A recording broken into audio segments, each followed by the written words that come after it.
The sun bled crimson across the open prairie, sliding behind a crooked gate and a worn-out well that had seen better decades. Old Catherine Holt knelt in the dirt beside a patch of stunted corn, her dress soaked through with sweat and dust, her gray hair escaping from beneath a faded bonnet. Her knuckles were raw from the morning's work, her back bent from years of labor that had never once rewarded her with ease. The air was thick and still carrying the smell of dry earth and the distant scent of cattle on the wind. Above her stood Theodore, her grown son. He was lanky, hard-eyed, and hollow in the way men become when they have traded their conscience for coin and found the exchange left them empty. In his hands, he carried a dented tin bucket, heavy with something dark and foul. His face was twisted with frustration and shame, but neither emotion was strong enough to stop what he was about to do. He tipped it. Thick, black dishwater, greasy with pig slop and wood ashes, spilled over Catherine's gray hair and thin shoulders.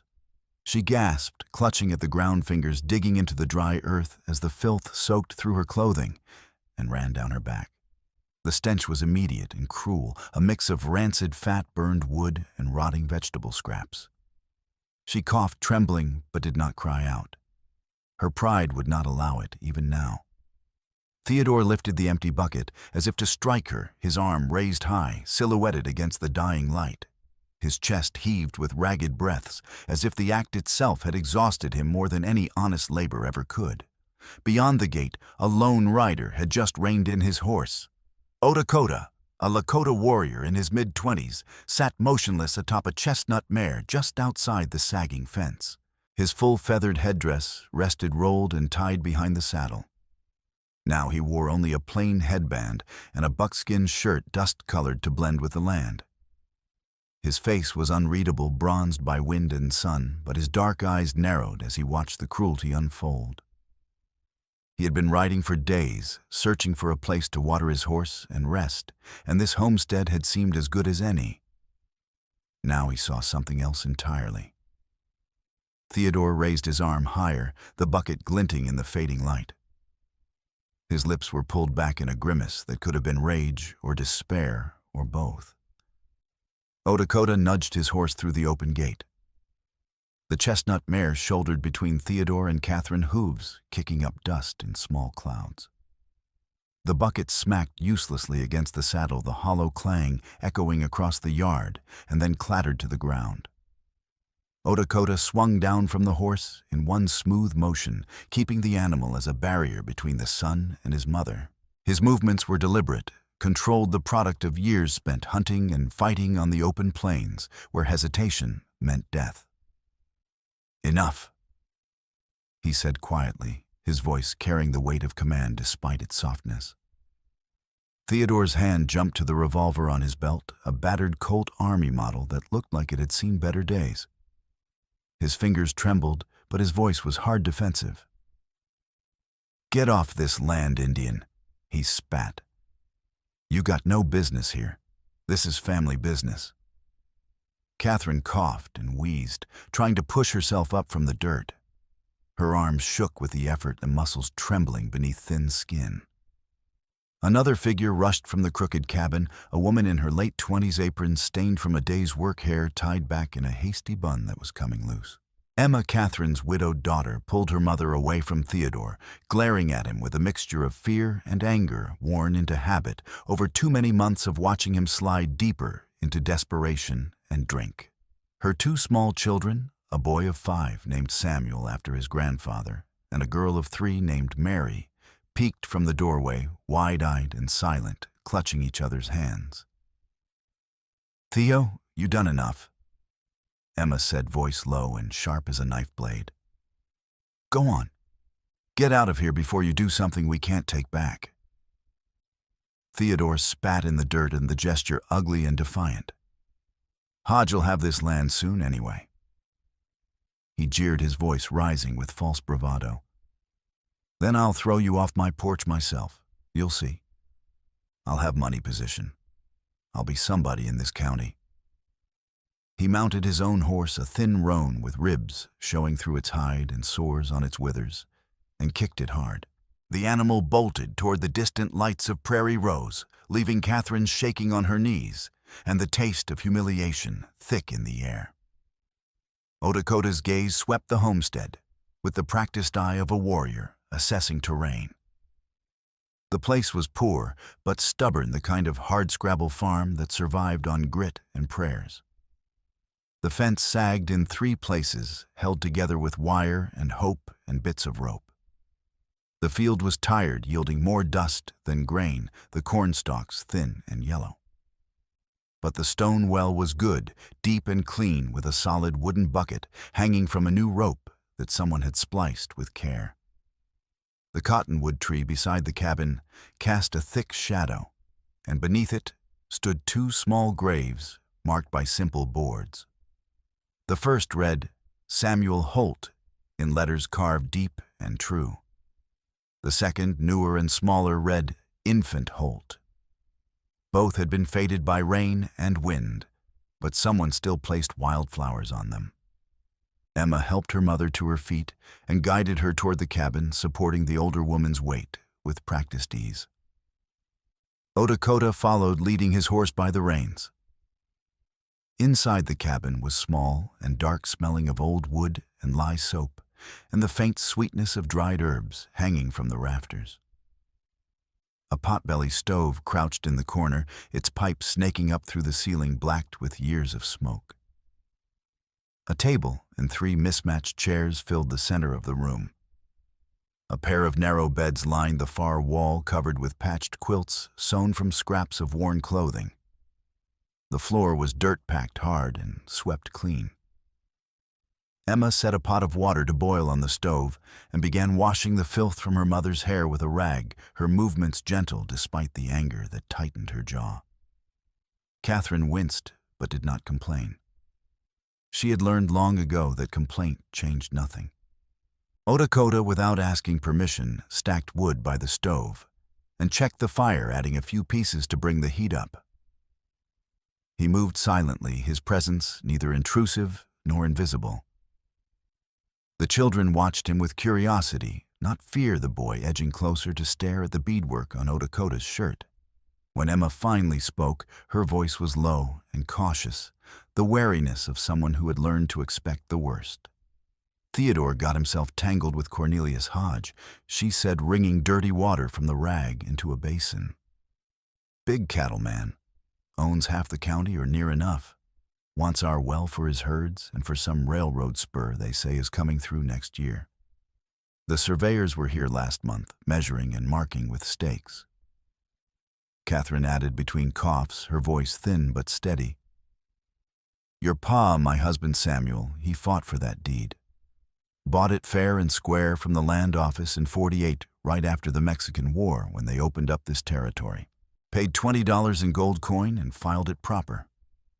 I can feel him under that cottonwood tree." Her hand trembled as she pointed toward the grave. "He'd die all over again if he knew we were losing it to a man like Hodge." Odakota listened, his face impassive, but his mind working. Land stolen by paper was something he knew too well. His own people had been pushed off the Black Hills by treaties signed in bad faith and enforced by rifles when the ink was barely dry. The government men had promised the Lakota would keep the hills as long as the grass grows and the water flows. But then gold was found, and the promises meant nothing. White miners poured in, the army followed, and suddenly the treaties were forgotten. The Holt homestead was different in scale, but not in spirit. He had seen this pattern before, powerful men with lawyers and judges taking what they wanted, using ink instead of bullets, because it left fewer bodies and more profit, and the law on their side. He offered to stay the night in the lean-to by the barn, to see if your son comes back with worse than a bucket. Emma hesitated, studying his face, then nodded slowly. She barred the door with a wooden plank after he left, hands shaking more from her brother than from the Lakota stranger who had intervened. "There's hay in the loft," she called after him. "And a blanket if you need it. The nights get cold out here." Outside, the prairie wind picked up as the sun disappeared completely carrying the smell of dry grass and distant cattle, and the faint promise of rain that never seemed to arrive. Lakota unsaddled his horse and rubbed her down with a handful of straw, checking her hooves and legs for injuries from the day's ride. The lean-to was drafty, open on one side to the yard, but he had slept in worse. He rolled his blanket out on the dirt floor and lay down listening to the sound of the night. Coyotes yipped in the distance, their calls rising and falling. An owl called from the cottonwood hunting. The wind rattled the loose boards of the barn and whispered through the dry grass like voices of the dead. Inside the cabin, Emma sat beside her mother's bed, watching the shallow rise and fall of Catherine's chest. The older woman's breathing was labored, a wet sound that spoke of lungs damaged by years of smoke and dust. The grandchildren had finally fallen asleep on a pallet near the stove, curled together like puppies, Samuel's arm thrown protectively over Mary.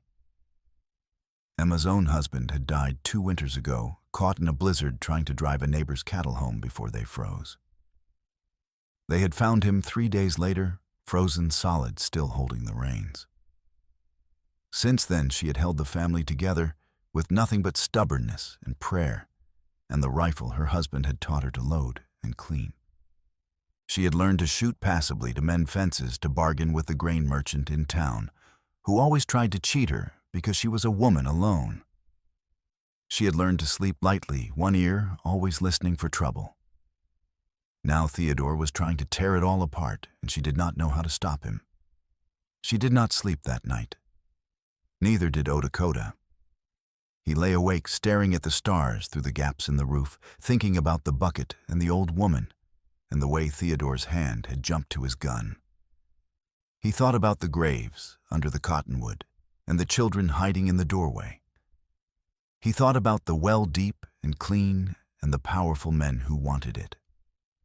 By the time the sun rose, painting the eastern sky in shades of pink and gold, he had made a decision. The next morning, Lakota helped Emma repair the sagging fence, while Catherine tended the children inside, reading to them from a worn Bible. He worked without speaking much, driving posts into the hard ground with steady blows of a hammer, the rhythm steady and hypnotic.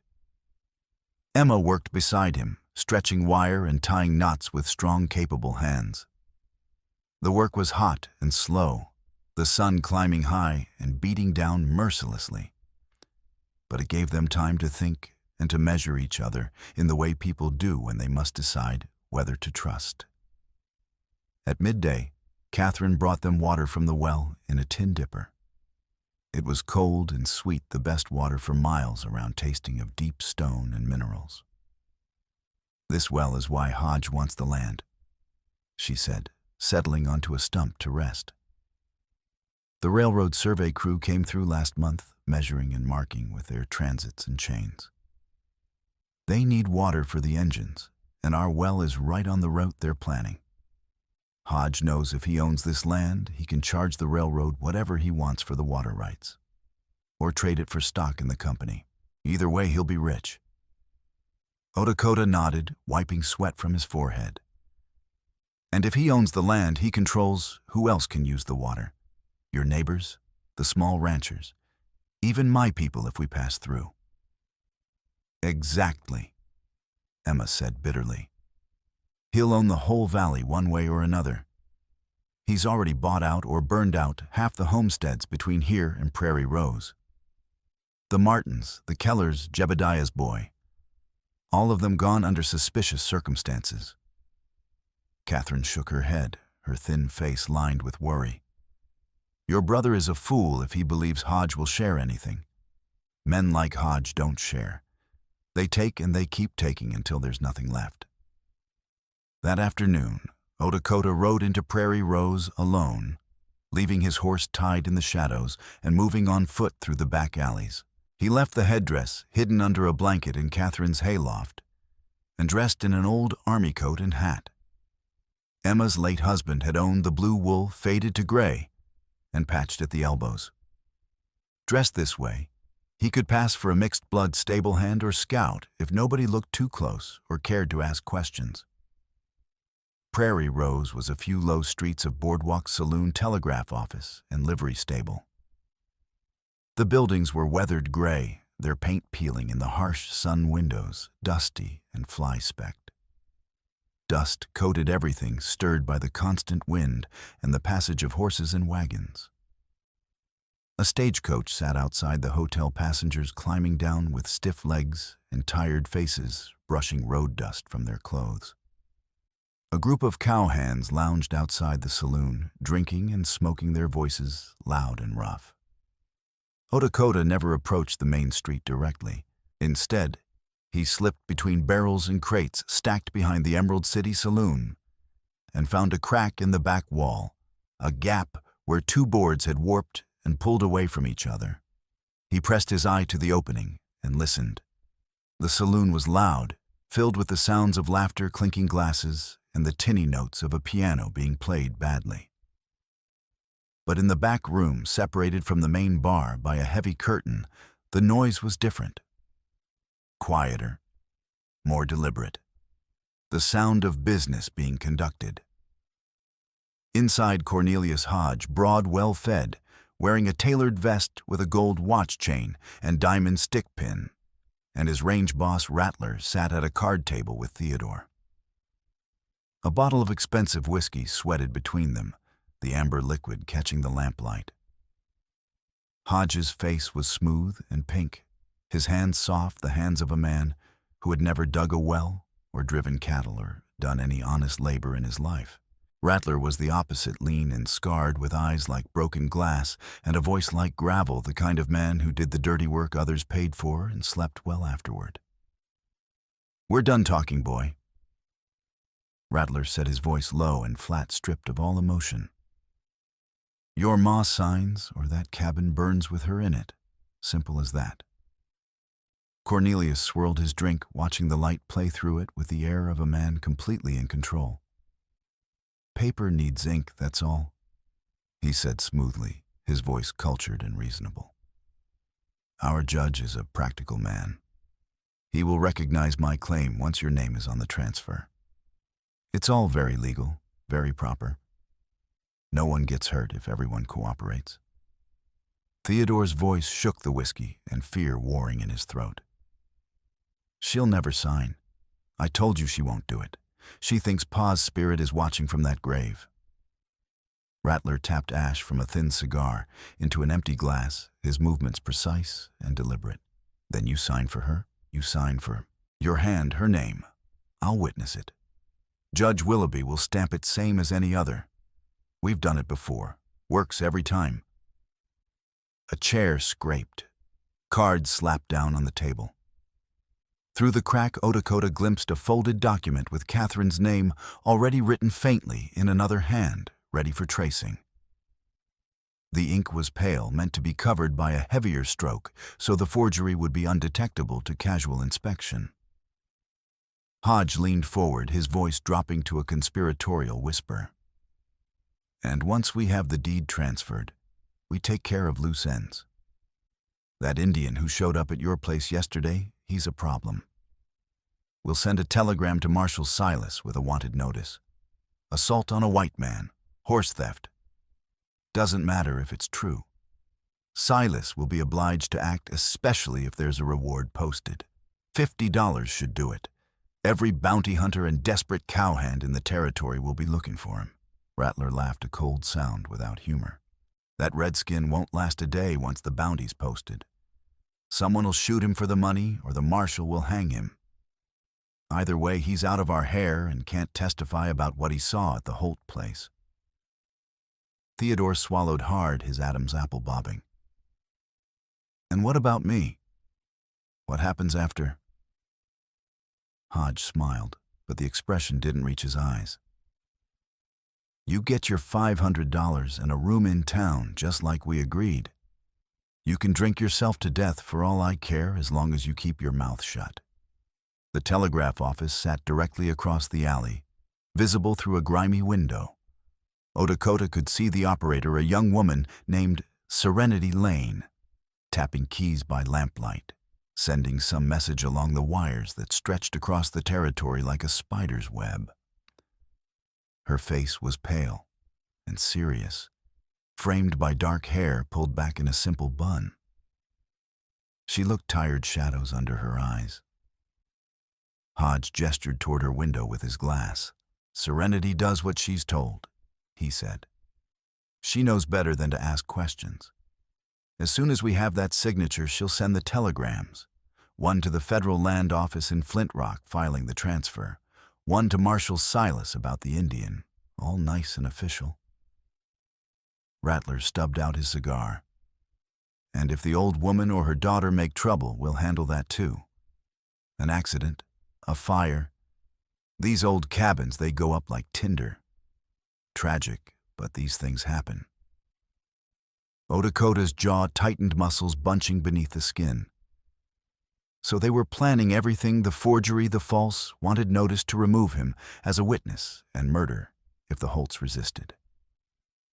It was thorough and cold-blooded, the kind of plan men made when they had done it before and gotten away with it. He edged away as a drunk stumbled out the back door, nearly colliding with him. The drunk squinted, trying to focus, his breath reeking of cheap whiskey.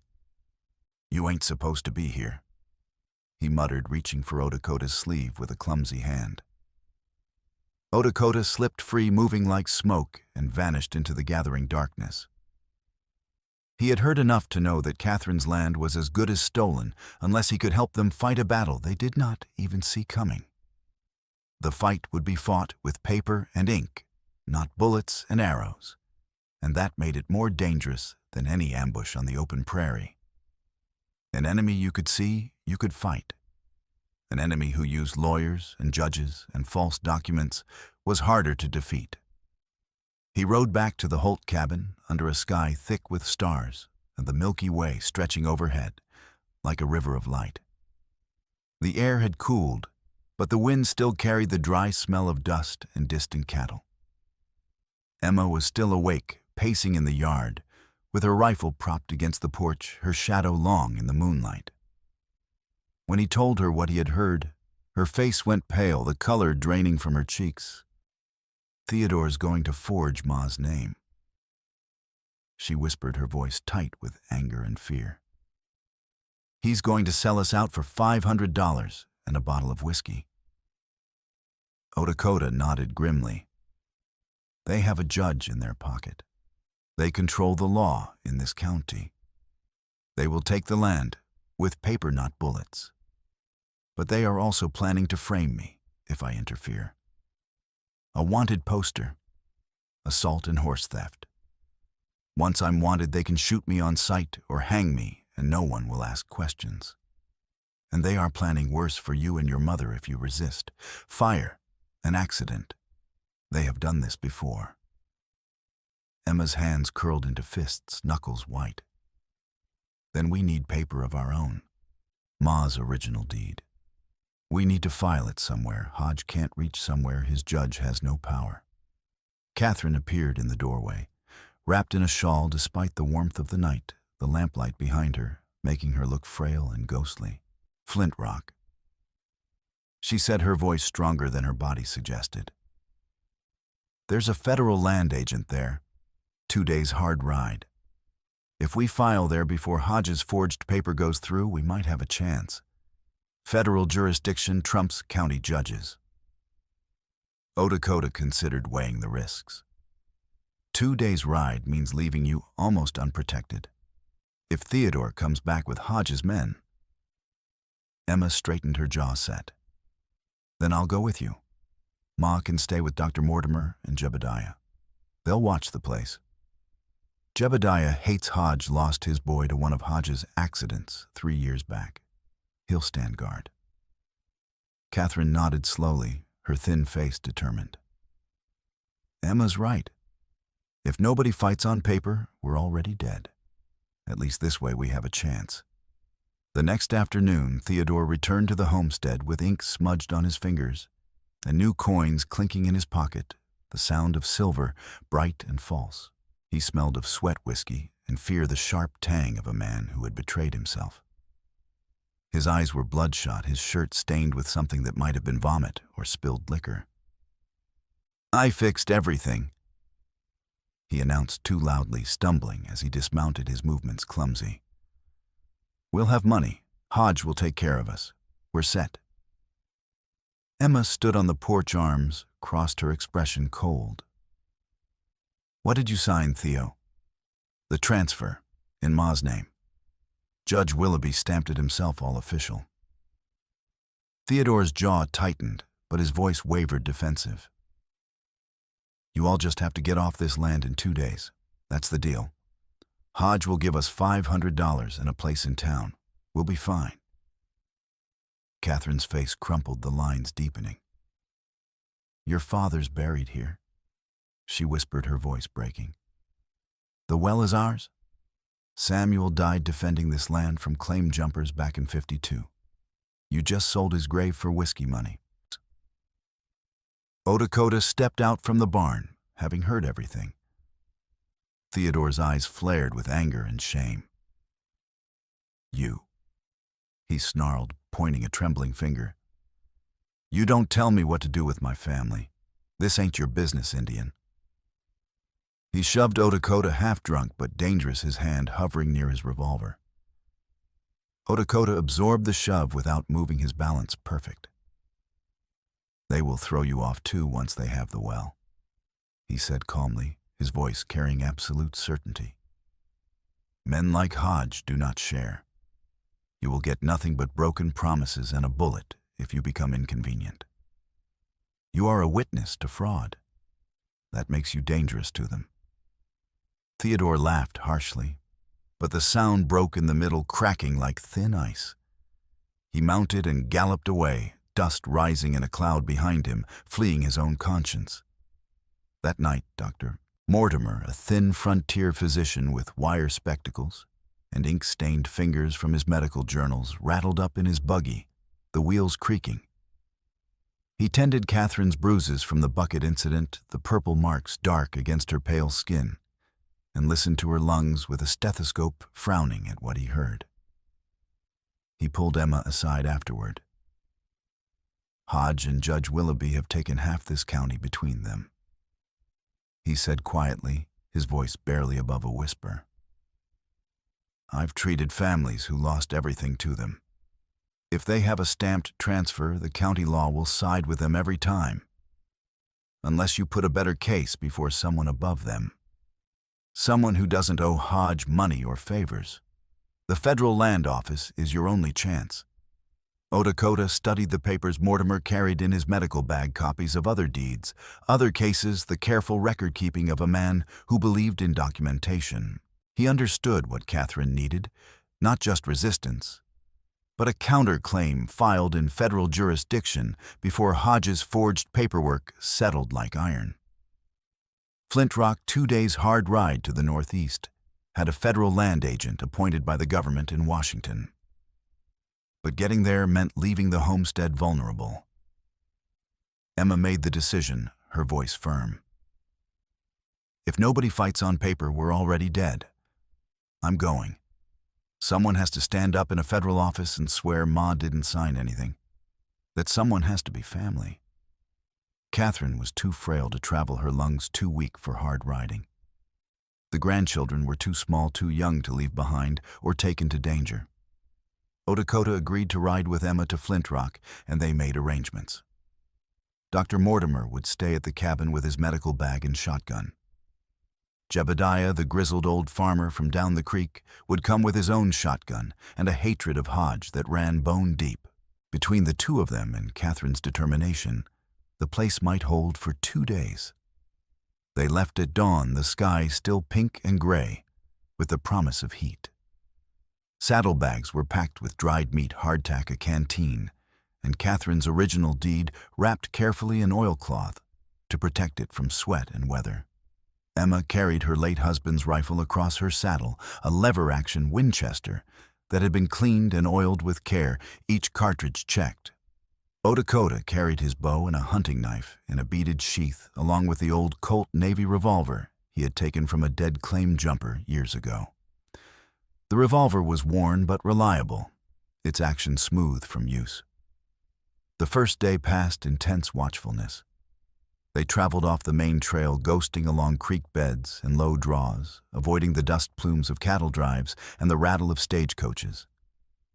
The land was harsh and beautiful, a rolling sea of grass punctuated by rocky outcrops and dry washes. Hawks circled overhead, hunting for rabbits and prairie dogs. The sun beat down mercilessly, turning the air shimmering and thick, making mirages dance on the horizon. Around midday, they spotted riders in the distance, 3 men moving slowly across their path. Lakota reined in and studying them. "Could be bounty hunters," he said quietly. "The wanted poster may already be out." They detoured through rougher country rocks and scrub that hid their passage. The detour cost them time and tired the horses, but they saw no more riders. That night, they camped in a stand of cottonwoods near a narrow creek, the water shallow but clean.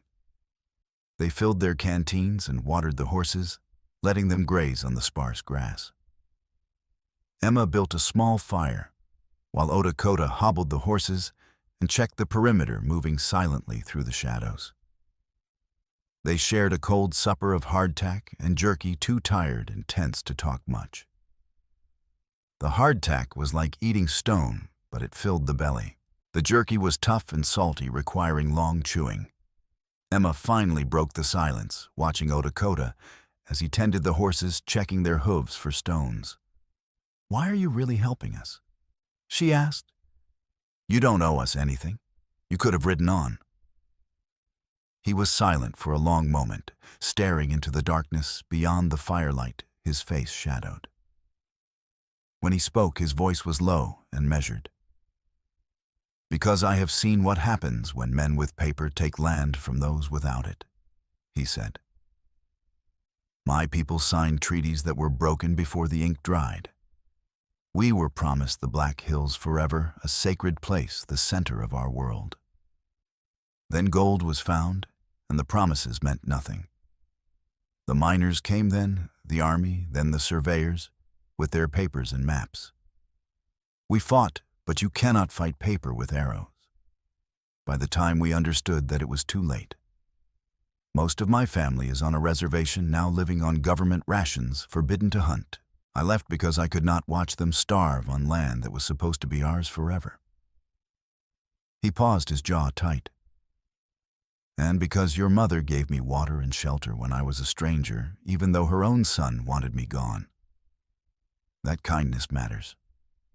It is rare in this world." Emma nodded slowly, understanding the weight of his words. She did not press further. They wrapped themselves in their blankets and slept under the stars, the fire burning low between them, each taking turns on watch. The second day brought real trouble. In the early afternoon, they saw a dust cloud on the horizon growing larger. A group of cowhands was driving longhorns directly across their planned path, too many to avoid easily. To circumvent them, Lakota and Emma cut through a rocky ravine that wound between 2 steep hills, a narrow passage barely wide enough for horses. The air was cooler here, shaded by the high walls, but the footing was treacherous, loose stones and narrow ledges. The walls closed in steep and shadowed, pressing close on both sides. Loose stones clattered under the horses' hooves, echoing in the confined space. Above them, a shelf of rock shifted with a deep grinding sound that set Emma's teeth on edge. A chunk the size of a wagon tongue broke free, slamming into the trail directly behind Emma's mare. The horse reared eyes, rolling white with terror foam flecking its mouth. Emma lost her stirrup and slid sideways, her rifle clattering against the saddle horn, the world tilting sickeningly. Lakota wheeled his mount with desperate speed, reached back, and only just caught her bridle in one hand, his other hand grabbing her arm. He leaned so far his boot scraped against the rock wall, his chest pressed hard against the saddle horn, every muscle straining. The 2 horses danced dangerously close to the drop, a sheer fall of 30 feet onto jagged rocks that would kill horse and rider both. Gravel skidded under iron shoes, the sound sharp and terrifying. "Kick forward now," he ordered, voice sharp and urgent, cutting through her panic. She did, digging her heels hard into the mare's sides, finding the stirrup again with her other foot. They lurched forward together, past the fall zone, as more stones crashed down behind them, filling the ravine with choking dust and the thunder of falling rock. When they finally reached clear ground, Emma's hands were rubbed raw and bleeding from clutching the reins, the leather slick with her blood. Her whole body shook with the aftermath of fear. Lakota handed her his own worn gloves without comment, his face tight with concern. "You all right?" he asked, his hand steadying her horse. She nodded, breathing hard, her voice shaky. "Thanks to you. That's twice now you've kept me from dying." "Keep count if you like," he said with a ghost of a smile. "I may need the favor returned." That night they sheltered in a half-collapsed relay station near a river, the building abandoned for years, its roof caved in on one side, but the walls still solid enough to provide some protection from the wind. Lakota laid out a simple firing line on the floor with knives stuck in the dirt and stones marking distances, showing Emma how to judge range and elevation. "If they stop you on the road, you shoot to live, not to warn," he told her, his voice serious. He placed her finger correctly on the trigger of her husband's Winchester, adjusting her grip. "Breathe in, exhale halfway, hold it, then squeeze. Don't jerk. The rifle will do the work if you let it." He did not stand close behind her the way some men did when teaching women to shoot, using it as an excuse for unwanted touching. Instead, he positioned a log where she could brace her elbow, making the lesson about stability and accuracy, not closeness. She appreciated that more than she could say. She fired at a bottle floating in the dark current of the river, visible only as a pale shape against the black water. Her first shot kicked up spray 2 feet to the left. She adjusted, breathe squeezed. The second shot shattered the bottle with a sharp crack and a splash. The victory was small but real, a bright point in the gathering darkness. Lakota allowed himself a brief, rare smile. "Your husband taught you well." "He taught me to load and clean it," Emma replied, lowering the rifle. "You taught me to aim. There's a difference." Later, as they sat opposite each other by a low fire, Emma traced the outline of the Holt land on Lakota's palm, with a piece of charred stick from the fire showing him where the well sat in relation to the cattle trails and the planned railroad route. Her finger moved slowly, carefully drawing boundaries and landmarks. It was a simple, practical map born of necessity, but their hands stayed joined a heartbeat longer than the task required. Neither spoke of it, but something shifted between them, a recognition that went beyond alliance, into something more fragile and unspoken, built on shared danger and mutual respect. "If we lose the land," Emma said quietly, staring at the fire, "the children have nothing. No inheritance, no future. They'll grow up hired hands or worse, drifting from place to place. I want them to have what their grandfather built. I want them to have roots."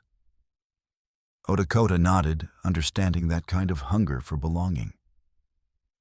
"Then we make sure you do not lose it." The next morning, they rode hard, pushing the horses to the edge of exhaustion, the landscape blurring past. The sun climbed high, turning the air thick and heavy, making it hard to breathe. By late afternoon, the town of Flint Rock appeared on the horizon, a larger settlement than Prairie Rose, with a bank of mercantile, a 2-story hotel, and the solid stone building that housed the federal land office. They tied the horses outside the land office and stepped inside the transition from brutal sunlight to dim interior, momentarily blinding. The office was cramped and stuffy, smelling of ink, old paper, and sweat. The clerk was a bald man with ink-stained fingers and a sour expression, wearing a green eye shade and sleeve garters. He looked at Lakota with immediate suspicion and at Emma with bureaucratic indifference. "We need to file a protest." Emma said firmly, placing Catherine's deed on the counter with both hands, the oilcloth wrapping pulled back to reveal the faded document. My mother's land is being stolen by Cornelius Hodge of Prairie Rose. We have the original deed signed and registered in 1848 at the Territorial Land Office. The clerk frowned, pulling the document closer and squinting at the faded ink through a magnifying glass. He pulled out a thick ledger and flipped through pages, running his finger down columns of names and dates, muttering to himself. Minutes passed. Emma's hands clenched on the counter edge. Finally, he looked up, his expression resigned and slightly apologetic. "You're late, ma'am," he said. The words hit like a physical blow. Emma stared, uncomprehending. "What do you mean, late?" "I already have a transfer filed from Mrs. Catherine Holt to Mr. Cornelius Hodge." The clerk continued pulling a paper from a file drawer behind him. "Signed, sealed, and telegraphed by Judge Willoughby of Prairie Rose. Came through by wire yesterday morning, confirmed, and filed by midday." He laid the document on the counter. Emma stared at it, her vision narrowing. The signature read, "Catherine Holt," in shaky lines, the handwriting uncertain, but legible. The ink was fresh, darker than the faded script on the original deed. And there was Judge Willoughby's official seal, stamped in red wax, impossible to counterfeit. Emma slammed her palm on the counter, making the inkwell jump and the clerk flinch. "My mother can barely hold a pen on a good day," she said, her voice rising with fury. Her hands shake from rheumatism. She did not ride 20 miles to Prairie Rose to sign anything. She's been bedridden for a week. This is a forgery, plain and simple. The clerk shrugged helplessly, spreading his hands. "Judge's seal is on it, ma'am. His word carries considerable weight with the Federal Land Office. I can file your protest, but until a circuit judge reviews both documents, Hodge's claim stands as legal and binding. That review could take months, maybe a year. And during that time, he has legal possession." As he spoke, the door opened, and a deputy walked in, boots loud on the wooden floor. He carried a sheaf of papers and began tacking them to a board on the wall. Wanted posters, notices, territorial announcements. One poster went up with a decisive thump of the tack hammer, and Emma felt Lakota stiffen beside her. The sketch was rough, drawn in charcoal with broad strokes, but the high cheekbones, the long hair, and the set of the jaw were unmistakable. Her stomach dropped. Wanted for assault and horse theft, Lakota shoe. Reward 50, contact, Marshal Silas, Prairie Rose. Considered armed and dangerous. Emma turned to stare at Lakota, her eyes wide with shock and fear. "They're hunting you," she whispered. "Just like you said they would." Lakota's jaw tightened, a muscle jumping beneath the skin. "This is how they control the territory," he said quietly, his voice hard with anger. "Ink and lies and false charges. They file fraudulent papers and false accusations at the same time. If I'm arrested or killed, there's no one left to testify about what I saw at your homestead or what I heard in that saloon. They eliminate witnesses and call it law." The clerk glanced nervously at Lakota, then at the poster, then back, his eyes darting. Sweat beaded on his forehead. I can file the protest," he said again, more quickly this time, his voice higher. "But I strongly suggest you leave before someone else notices. That reward will bring every bounty hunter within 50 miles. Emma took the receipt with shaking hands and folded it carefully into the oilcloth with the deed. "Is there anything else?" she asked desperately. "Any other way to fight this?" The clerk hesitated, then leaned forward and lowered his voice. "Between you and me, Ma'am, Hodge has deep pockets. Word is he's been paying off the federal agent here too. Not directly, but through contributions to his re-election campaign favors for his family. I can't prove it, but I'd wager your protest gets lost in the files unless you have something more concrete. Witnesses. Physical evidence of forgery. Something undeniable. It was the midpoint twist, sharper and crueler than Emma had imagined. Not only was the forgery already filed and stamped with official approval, but the corruption reached even into federal jurisdiction.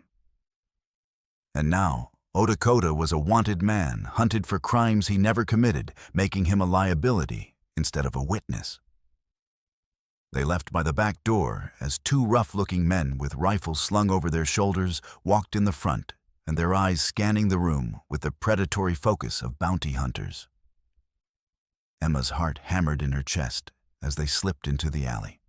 To avoid the main road and the increased traffic near town, Lakota and Emma took an old trail along the river, a path that wound through thick brush and over slippery stones, worn smooth by centuries of current. The river ran fast, here swollen by spring runoff from distant mountains that gleamed white on the horizon, the water dark and cold and dangerous. A decayed bridge spanned a narrow channel, its planks gray and splintered with age ropes frayed. They had no choice but to cross it or add hours to their journey. As they crossed, the planks groaned under the weight of the horses, the sound ominous. Halfway across, the wood gave way, with a sharp crack like a rifle shot. Lakota's horse lunged forward desperately, muscles bunching, clearing the widening gap with a leap that left Emma's breath caught in her throat. Emma's mare's stumbled hooves crashing through rotten planks, the wood splintering with sharp cracks. Emma kicked free of the stirrups, a trained reaction, and grabbed the edge of the bridge fingers, digging into rough wood that tore her skin.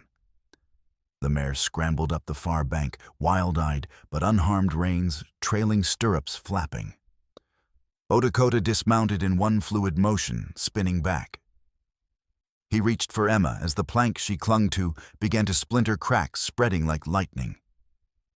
He caught her wrist with both hands, his grip iron strong, and pulled. The river roared below, dark and swift and full of rocks and jagged debris promising death.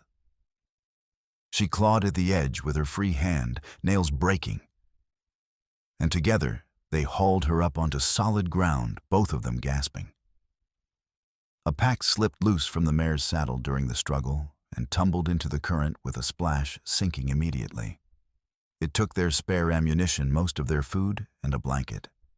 Emma lay on the solid ground, breathing hard, her whole body shaking with reaction. Lakota checked the oilcloth bundle still pressed against her chest. The deed and the receipt were safe if crumpled. "We keep moving," he said, offering his hand and pulling her to her feet. "They will be looking for us on the main roads. We need to reach your mother before Hodge makes his move." She took his hand and held it for a moment longer than necessary, drawing strength from the contact. The ride back to Prairie Rose took a full day and a half of hard, punishing travel. They avoided towns, avoided other riders, slept in shifts in cold camps without fires. Every sound made them tense. Every distant dust cloud could be bounty hunters. By the time they saw the Holt homestead on the horizon, both were exhausted, the horses were stumbling, and the sun was setting in a blaze of orange and red that painted the prairie in blood colors. Back at the Holt cabin, a new notice was nailed to the gate, the paper fluttering in the evening wind, like a white flag of surrender. Vacate within 3 days, by order of Judge Willoughby, enforced by Marshal Silas. Failure to comply will result in forcible removal. Marshal Silas himself waited in the yard hat in his hands, looking uncomfortable. He was thick around the middle face, lined with years of dust and compromise, a man who had learned to survive by not making waves. He was not a cruel man, but neither was he brave. He had learned long ago to pick his battles, and he usually picked the ones that kept him employed and breathing.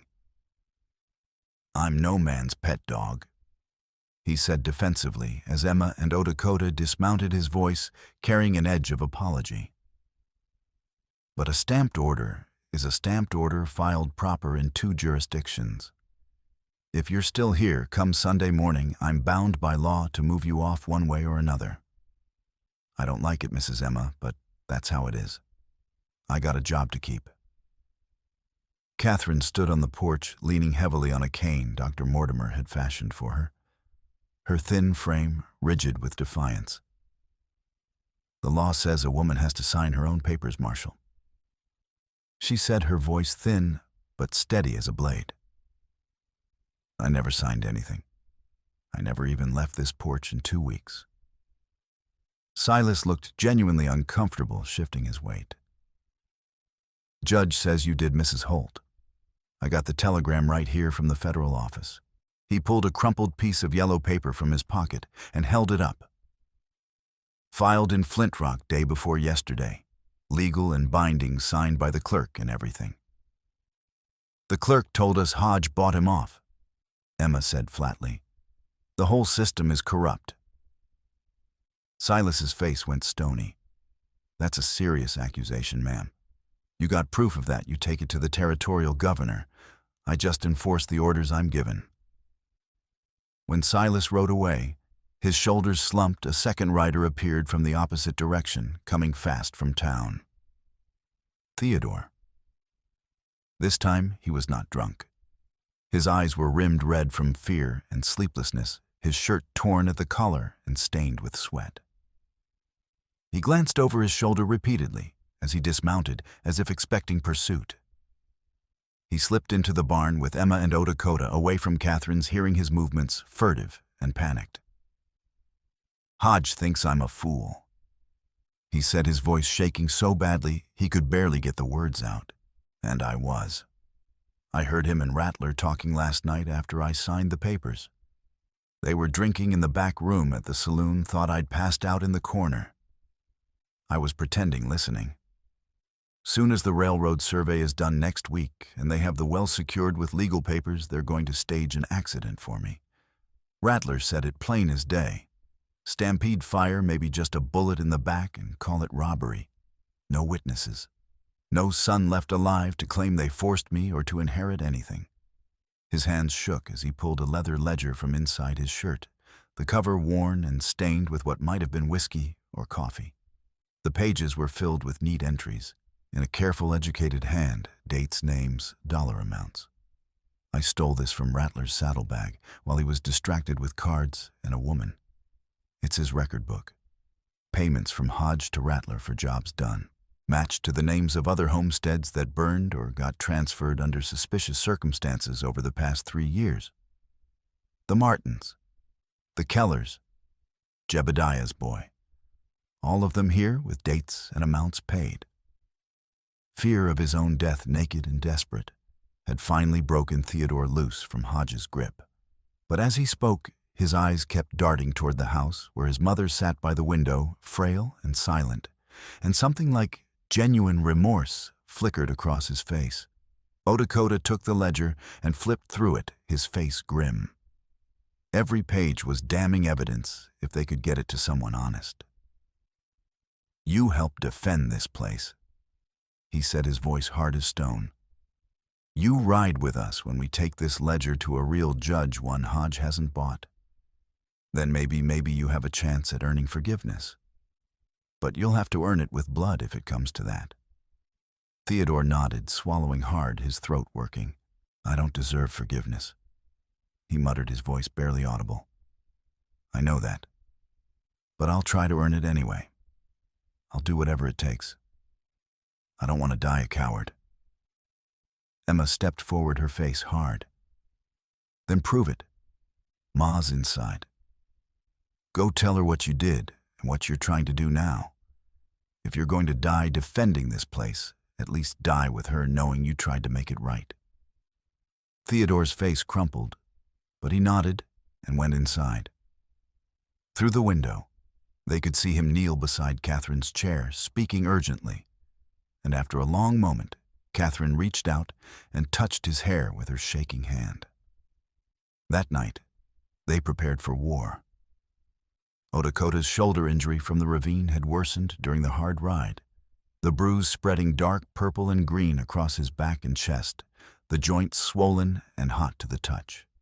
He could shoot if he braced the rifle, but he could not swing an axe, throw a rope, or use a bow with any strength. The pain was constant, a deep throb that spiked with every movement. It became clear that in any coming fight, Emma and Theodore would have to be the primary shooters. Lakota would have to use strategy, terrain, and cunning instead of strength. Under his direction, working by lantern light and moonlight, they transformed the homestead into a fortress. They dragged 2 empty wagons in front of the house as barricades, positioning them to create a funnel that would force attackers into a kill zone. They filled the wagon beds with sacks of grain and dirt, creating solid cover that would stop bullets. Jebediah's old iron plow was dragged out and sunk into the earth near the gate as a stumbling obstacle for horses. Ropes were strung at ankle height across the approach paths, hidden in the tall grass where riders would not see them until too late, secured defense posts and rocks. They dug shallow rifle pits on either side of the cabin, giving them positions to fall back to if the house was breached. They filled buckets with water and placed them around the cabin in case of fire, and soaked the roof with what water they could spare from the well. They moved Catherine and the grandchildren into the dugout cellar, a dark space beneath the cabin floor that Dr. Mortimer and Jebediah had shored up with timbers. The cellar smelled of earth and potatoes and damp, but it had a heavy door that could be barred from inside, and the walls were thick enough to stop bullets and muffle sound. Dr. Mortimer showed Catherine how to bar the door and how to keep the children silent and calm if men came searching above. "If fire comes, you wet these blankets and cover yourselves," he instructed, demonstrating with the pile of old quilts they had stacked in the cellar. "The smoke will be the danger, not the flames." Emma settled behind the front window, her Winchester braced on a sandbag that Lakota had sewn from empty grain sacks and filled with dirt. She checked her ammunition counting cartridges, then checked again. Theodore took the side window, his revolver cleaned, and loaded a spare cylinder prepared. His hands were steadier now that he had a purpose, and the ledger was hidden in the cellar with his mother. Lakota crouched on the porch, ignoring the pain in his shoulder, his eyes on the horizon, calculating angles and distances and approach routes. He knew the attack would come soon before the 3-day deadline. Men like Hodge did not wait once they had momentum and legal cover. They struck fast and claimed self-defense or accident afterward. The prairie held its breath, the air thick and still waiting. The stars were bright overhead, cold and indifferent. The attack came at dusk on the 2nd day, after their return from Flint Rock, hours before the deadline expired. The timing was deliberate, late enough for shadows and confusion, early enough to finish, before full dark made control impossible. Rattler and a dozen hired riders appeared from the west, driving a restless herd of longhorn cattle directly toward the Holt homestead.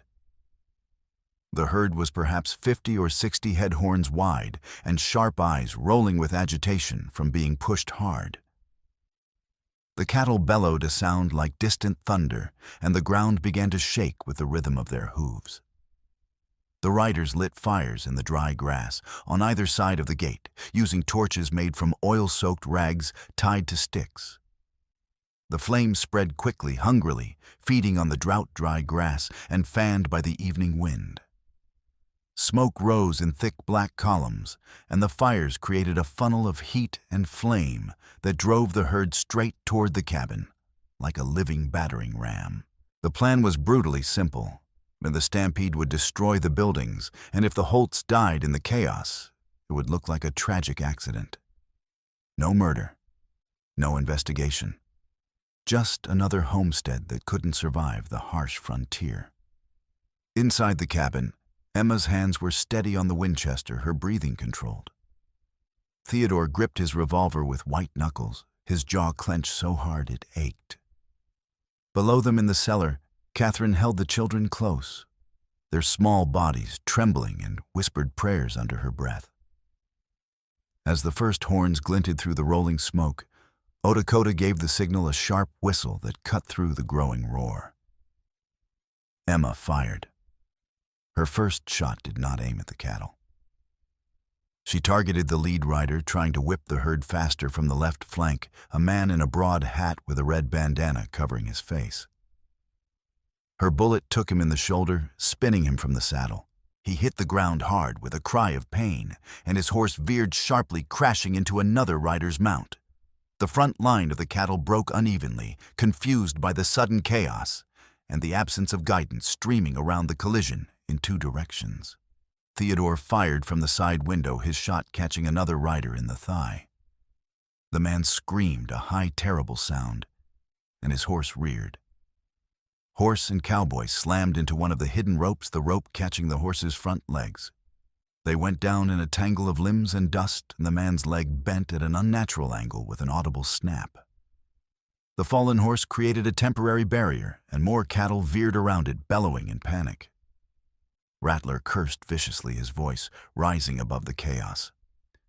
He spurred his big sorrel, gelding forward, cracking a long bullwhip over the heads of the cattle, trying to force them back on course toward the cabin. The crack of the whip echoed like gunfire, sharp and vicious. Lakota, his shoulders screaming with pain, used what strength he had left in a different way. He grabbed a lantern and a shovel, waiting for his moment. When a gap opened in the surging herd, he ran, not rode, because his shoulder could not hold him in the saddle through that movement along the fence line to the south. He moved low and fast, using the wagon shadows for cover, visible only in brief flashes against the flames.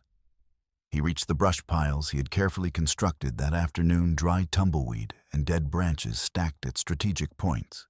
He lit each one with matches from his pocket, the flames catching instantly in the tinder-dry material. The fires formed a rough V-shape behind and to the sides of the herd, creating a corridor of heat and smoke that turned the cattle away from the cabin and toward the open draw to the south and east. The heat was intense, singing his eyebrows, and the smoke choked him. But he moved from fire to fire, completing the pattern.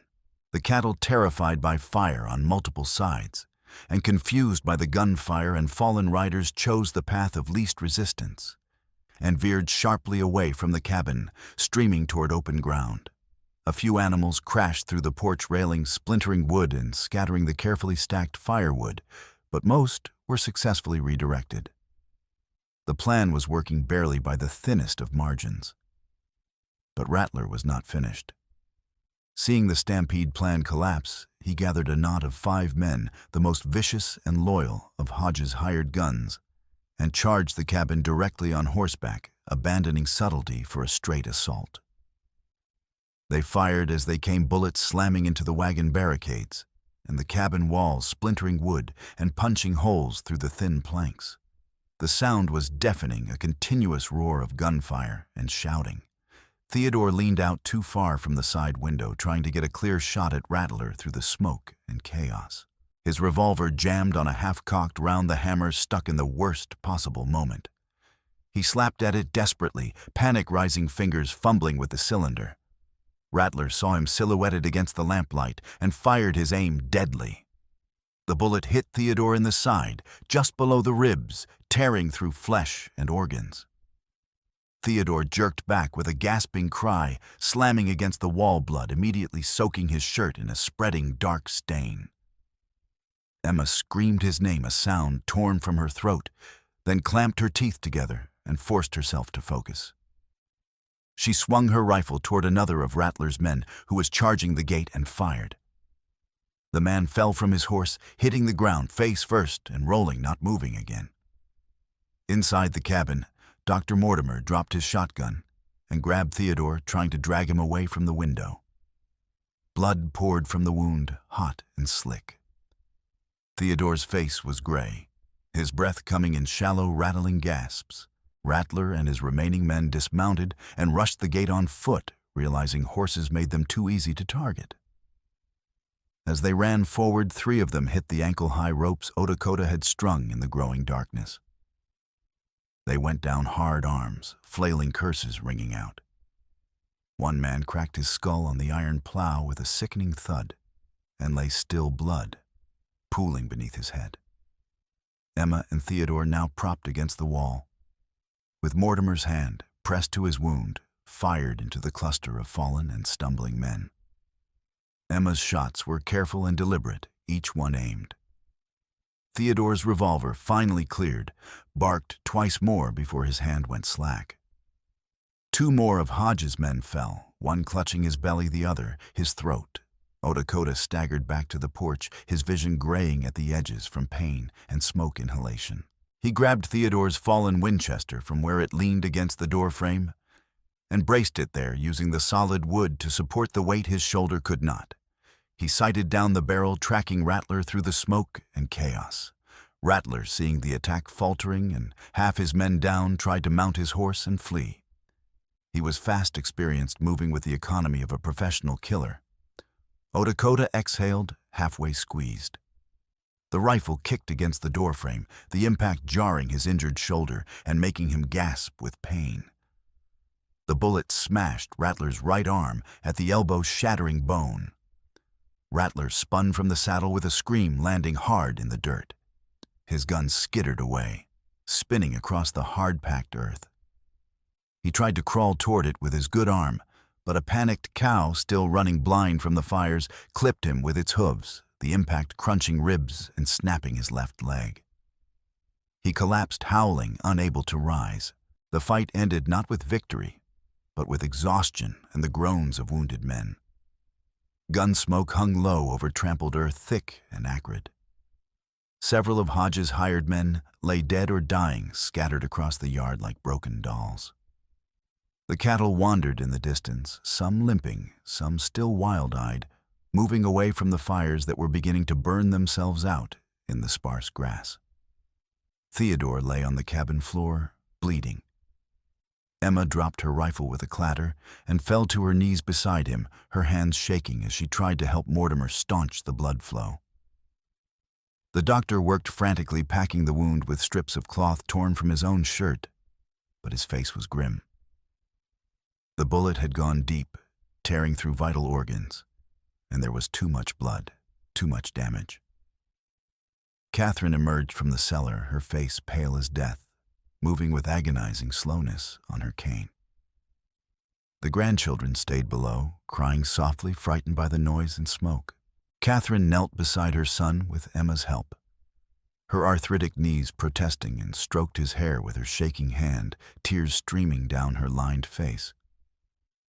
Theodore's breathing was labored, each breath a struggle.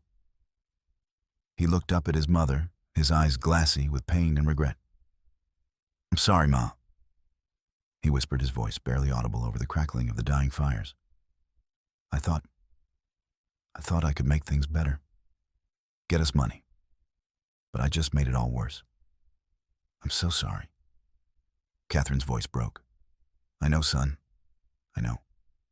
You came back when it mattered. You stood with us. That counts for something. That counts for everything." Theodore's eyes found Emma pleading. "The children," he gasped. "Take care of them. Don't let them remember me like I was. Tell them I tried." Emma nodded, unable to speak, her throat closed with grief. She held his hand, feeling the warmth drain from his fingers, feeling the pulse grow weaker and more erratic. Theodore's gaze drifted to Lakota, standing in the doorway, with the rifle still braced against the frame. "Thank you." Theodore breathed, each word costing him. "For giving me a chance to be better. For not turning away when you could have." Then his hand went slack in Emma's grip. His breath stopped, the rattle fading to silence. Catherine bent over him, sobbing, her thin shoulders shaking with grief that had no words. Lakota stood on the porch, rifle still in hand, watching the horizon through the smoke for more riders. His shoulder throbbed, his vision swam, but he kept watch. None came. The prairie was silent, except for the wind and the distant lowing of scattered cattle and the sound of Catherine weeping. Dawn found the yard transformed into a battlefield. The acrid smell of smoke and blood hung heavy in the still air. The wounded men groaned or lay silent, depending on the severity of their injuries. The cattle wandered in the distance, some limping, some standing, dazed, and the violence drained out of them. But word traveled fast on the prairie. Farmers from up and down the creek, drawn by the sound of sustained gunfire and the sight of smoke rising against the sky, began arriving at first light. They came armed, expecting to find a massacre. Among them was Marshal Silas, his face set and grim, and Serenity Lane, the telegraph operator, her eyes wide with shock at the carnage. They found Rattler tied to a fence post, his shattered arm splinted by Dr. Mortimer with rough boards, and strips of cloth, his broken leg immobilized with a makeshift splint fashioned from barnwood. He was conscious, moaning in pain, his face twisted with agony and rage. Beside him on the porch table lay the leather ledger Theodore had stolen, its pages open to the wind, and Catherine's original deed with the federal protest receipt. Emma stood on the porch, her face streaked with soot and tears, her dress torn and bloody. She held Theodore's revolver in her hand, not threatening, but ready. She told the gathered farmers everything: Theodore's deathbed confession about the forged signature, Hodges' orders to stage accidents, Rattler's role as the killer, the other homesteads destroyed over 3 years. Her voice was steady despite the grief that threatened to break her, each word clear and damning. Dr. Mortimer, his hands still bloody from trying to save Theodore, held up the ledger with shaking hands. These entries match every suspicious fire, every convenient accident we've seen in this county for 3 years. He said, his voice carrying across the silent yard. Names, dates, amounts paid. The Martins' barn fire that killed 2 children. The Kellers' stampede that looked like bad luck. Jebediah's boy shot and called a hunting accident. It's all here. Proof in Rattler's own hand. The farmers muttered among themselves, anger building like a storm and the sound growing. Jebediah, his face hard as stone, stepped forward and stared at Rattler. "My son," he said, his voice shaking with barely controlled rage. "You killed my boy for Hodges' money. You looked me in the eye at his funeral and lied."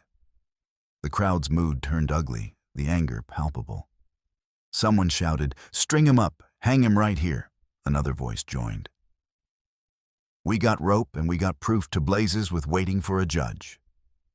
Cornelius Hodge himself arrived within the hour, flanked by 2 remaining hired men, expecting to ride in as the new owner and survey his acquisition.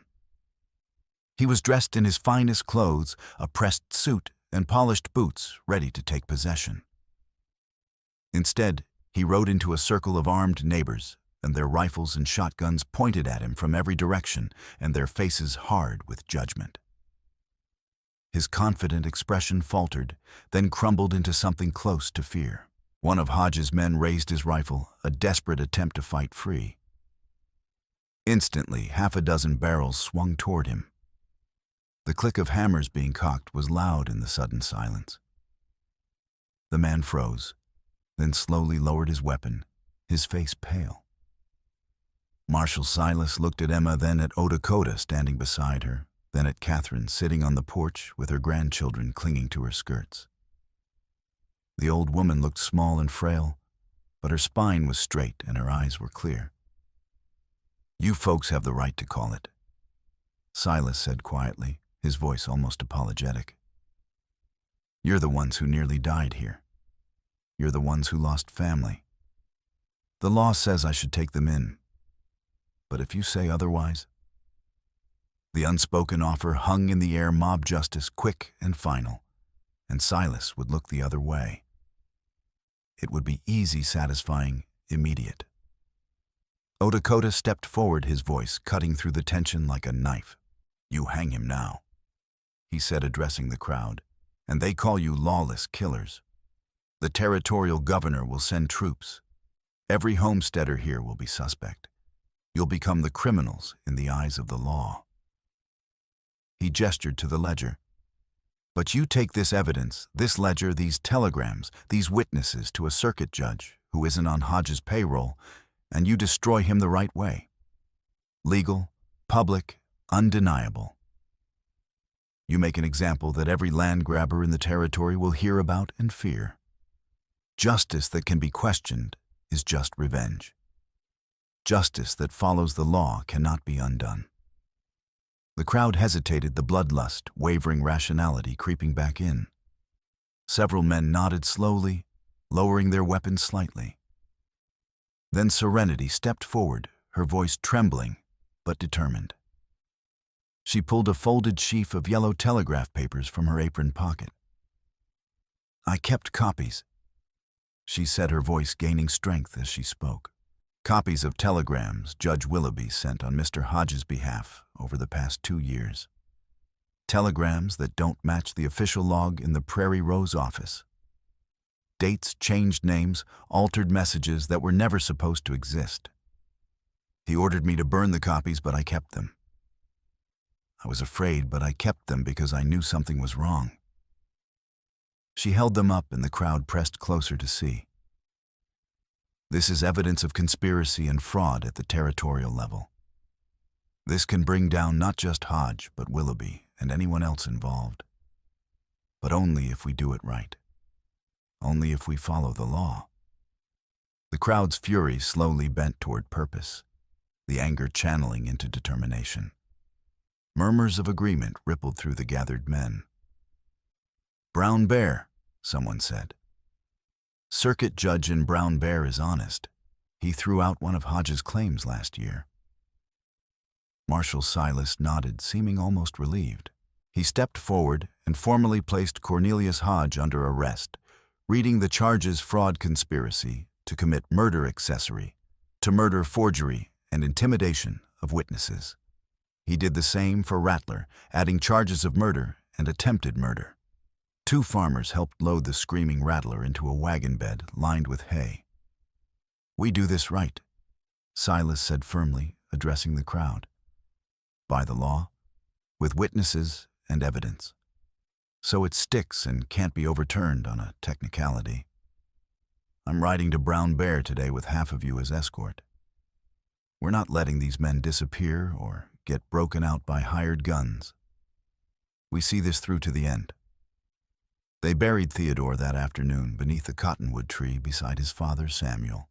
The grave was dug deep, the earth hard and dry, requiring hours of labor. Catherine wept over the rough wooden coffin Jebediah and Dr. Mortimer built from barn planks, and Emma stood beside her mother, silent and dry-eyed, her grief too deep for tears. The grandchildren placed wildflowers on the fresh earth, small handfuls of prairie blooms, Indian paintbrush, and black-eyed Susans that would wilt by evening, but looked bright against the dark soil. Dr. Mortimer read from the Bible, his voice steady. Jebediah and other farmers stood with hats in hands, heads bowed. Lakota stood apart, slightly distant, but present, his injured arm bound in a sling Mortimer had fashioned, watching the horizon out of habit. He had seen too many graves in his life, too many people lost to greed and violence. But this one felt different somehow. Theodore had died trying to make amends, trying to protect what he had nearly destroyed. That had to count for something in the final reckoning. The days that followed were hard. Emma and Catherine worked to repair the damage to the cabin and yard, with help from neighbors who came in shifts, bringing food and labor. The porch was rebuilt, the fence mended, the burned grass cleared. Lakota stayed working, despite his injured shoulder, doing what he could, one-handed feeding livestock, hauling water, watching over the family, while Emma worked herself to exhaustion. Weeks passed. Spring turned toward summer, the heat building. Then on a morning when the sky was bright and clear, a rider arrived from Brown Bear with official mail, a thick envelope sealed with the territorial seal. Emma opened it with shaking hands, Catherine and Lakota watching. The letter was formal, written in careful legal language. But the meaning was clear. The circuit judge had reviewed all evidence, heard testimony from Serenity, Dr. Mortimer, Jebediah, and Marshal Silas, and ruled decisively. Cornelius Hodges' fraudulent land transfer was voided, entirely declared null and void. Judge Willoughby had been removed from office, disbarred from practicing law, and faced criminal charges for conspiracy and fraud. The federal land office in Flint Rock had been investigated and the corrupt clerk dismissed. Catherine Holt's original deed was recognized as the sole valid claim, and her ownership was confirmed beyond any legal challenge. Cornelius Hodge had been sentenced to 15 years in the territorial prison for fraud, conspiracy, and accessory to murder. Rattler had been tried separately, found guilty of 3 counts of murder and multiple counts of attempted murder, and hanged 2 weeks earlier. His body had been buried in an unmarked grave outside the prison. Catherine read the letter 3 times, her lips moving silently before she finally lowered it and smiled a real smile, fragile but genuine. "We won," she whispered. "Samuel, we won." But there was more. Tucked in the envelope was a second document, this one older, a copy of a clause from Samuel Holt's original 1848 deed that had been overlooked for decades. The clause, written in careful legal language, granted shared water and grazing rights to neighboring Lakota families and bands in recognition of prior use and in friendship. It had been part of Samuel's original purchase, a promise he had made to the Lakota, who had helped him survive his first winter on the prairie. But no one in Prairie Rose had ever honored it. Most had probably never read that far into the deed. The circuit judge, after hearing testimony about Odakota's role in defending the Holts, and after considering Serenity's and Dr. Mortimer's statements about the cooperation between settlers and Lakota before men like Hodge arrived, had formally recognized the clause and ordered it enforced. The Lakota had legal right to water their horses and graze limited livestock on Holt land, a right that could not be taken away. The day Odakota read that clause aloud on the porch, his voice careful with the unfamiliar English legal terms, Catherine smiled again this time with something like peace.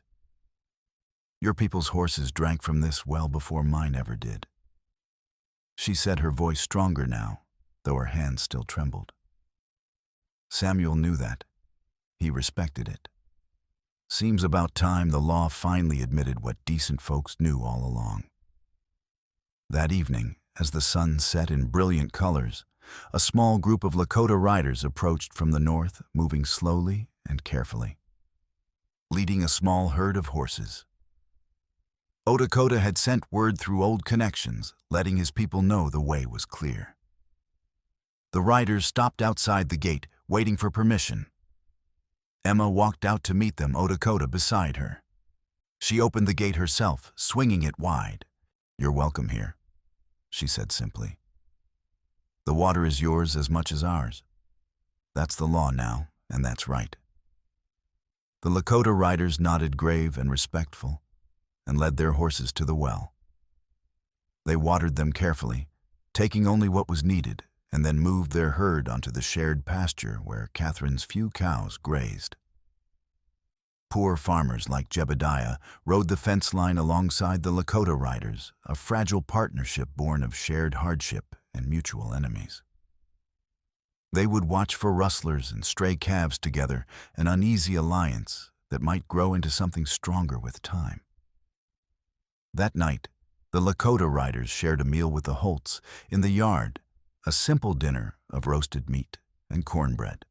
The children, Samuel and Mary, stared with wide eyes at the visitors, and then slowly crept closer, curiosity overcoming shyness.